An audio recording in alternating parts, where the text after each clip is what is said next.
যে কি ভেবেছো কি তুমি উড়ে এসে এখানে জুড়ে বসার তাল করছো? দেখুন তো মা, আপনার মেয়ের ছবির পাশে আমার ছবিটা কেমন মানিয়েছে।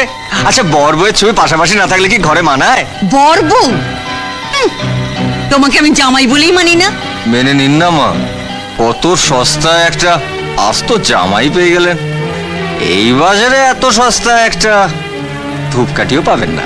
উফ, অসহ্য। দরকার হলে আমি আবার রূপার বিয়ে দেব, তবু তোমার মতো জঙ্গলি লোফারকে এ বাড়ির জামাই আমি হতে দেব না। তার জন্য যা করার আমি করছি। এসো এসো আমার সঙ্গে, এসো।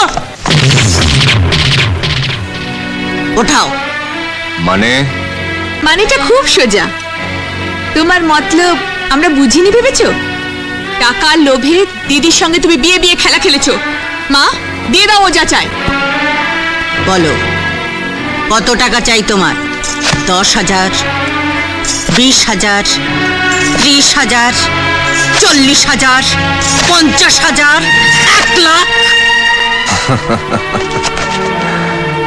আপনার মেয়ের সিঁদুরের দাম টাকা দিয়ে ওজন করছেন?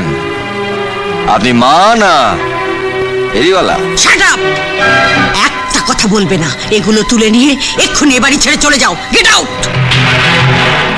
তাহলে আপনিও একটা কথা শুনে রাখুন, টাকার জোর আপনার যতই হোক, স্ত্রীকে তার স্বামীর থেকে আলাদা করার জোর আপনার নেই আর হবেও না।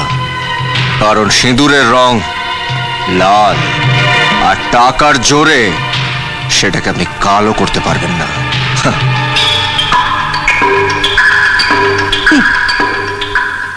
আমি কি পারি তা তুমি জানো না লোফার।